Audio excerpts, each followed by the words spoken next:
What are you doing, son? Huh?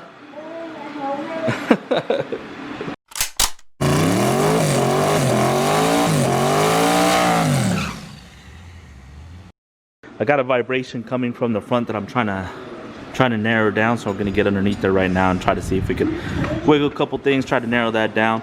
So this is what I found so far. I don't know if you guys can see this, the play in this.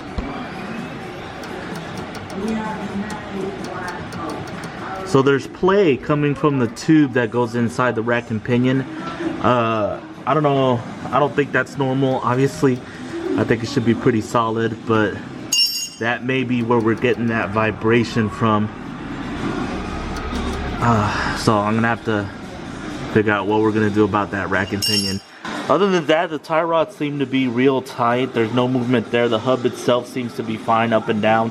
When I push in and out on the bottom of the wheel, I don't get any movement there either. All joints look like there's no movement there. So I'm really thinking that the play is coming from this rack and pinion, which is gonna be very difficult to get, I think. Problem number 2, while I was down here and poking around, I noticed that one of my water hoses got a little close here to the wastegate, and as you can see, it just about melted a hole on the back side of this hose here. Looks like what happened is with the air and everything, it got pushed up against the wastegate, and of course there's a lot of heat and sometimes fire coming out of this wastegate dump tube. So it just melted. I can feel the back of the hose where it started eating it up, so I'm glad I caught that now. But we are gonna have to take this hose off and replace it so that we don't run into any problems. This is the air to water hose. So it's just a small section of hose that I have to replace, but I don't have any on tap, so I might have to order some, which means tomorrow's track day is gonna have to be postponed probably. And that kind of sucks, but I guess it is what it is. This is the hose that I found. As you can see, it was starting to eat it up. Luckily, these Russell Pro Classic hoses, they hold up to quite a bit of heat, so it didn't completely, it didn't completely go through, but it was starting to. I guess while the car is sorted down, I'm gonna start taking the steering rack out here in a minute. But while the car is sorted down, I'm gonna try to install something that I got in the mail. Remember, we basically disconnected the air shifter set so it wouldn't be a problem anymore. What I found that it was over pressurizing the shifter because of how much pressure we're running for the boost controller.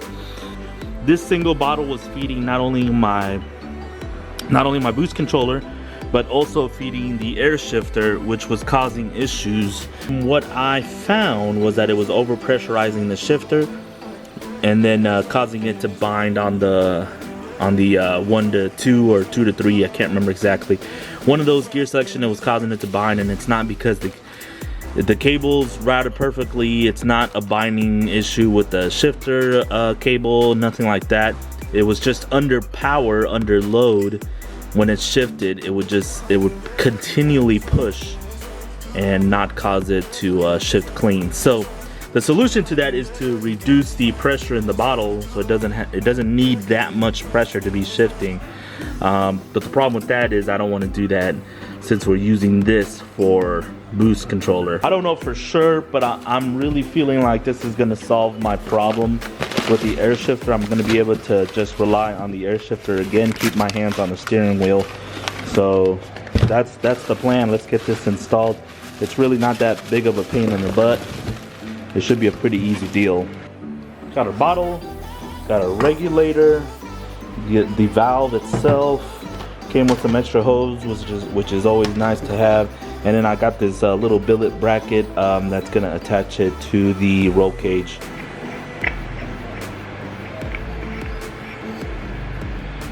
All right, so that's pretty much it assembled. Just need to put my bracket on.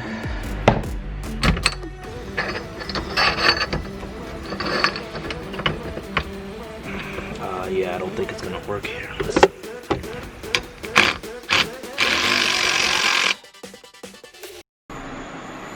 Okay, so finally went to get the bottle refilled, and now the only thing we got really to do is to install it and test it. I'm gonna have to set the regulator to make sure that the pressure is pretty low so we can achieve what we're trying to do here. So let's get this bottle put in. I think what I want to go after is gonna be maybe 50,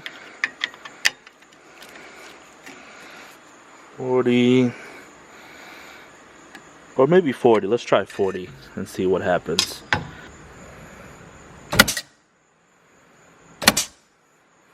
Okay, that worked out pretty good. Let's try it again. Okay, so it's releasing it really well. It's not really hanging up. So we're gonna try that and see if it works. Obviously under load it might be a different thing, but I think we're gonna try that and see if it works out for us.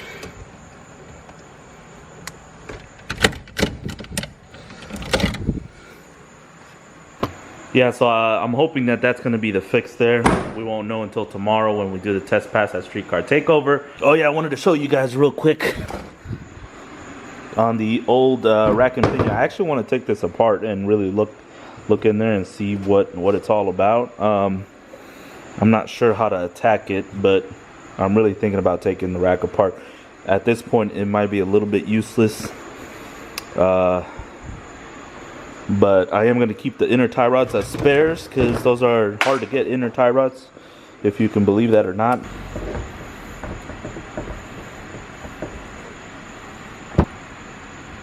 See that play? That's what I'm talking about. And it's this bar that's inside the rack and pinion moving, and I can feel it moving all the way on the, like somewhere in here is some sort of bushing, or I don't exactly know how this is being held up, but this movement right here, you can imagine that going down the track, and it does it left, right, up and down, either way, but that I think was causing my vibration. Now with the new rack and pinion in the car, it's no longer doing that. It seems a lot smoother. I won't know until I take it down the quarter mile, but I'm pretty sure that's the issue that we were having of vibration. So this rack has been on the car forever. I don't exactly know why it failed. Like I said, I want to take it apart to find out what that bushing inside is made of, to see why it failed, so I could try to get this rack to live a little longer. But we did have it for a long time. I guess it just wore out over time. Obviously it's also been through the wreck at Texas 2K and the one at Streetcar Takeover, so it might have just been time. I could have damaged it anywhere through there, but I didn't have any vibrations until now. That's it. We're gonna get ready, and like I said, I gotta push it out and wash it up real quick, but other than that, it's ready to go. It's ready to make some passes, Streetcar Takeover. But that's it. She's ready to fly again.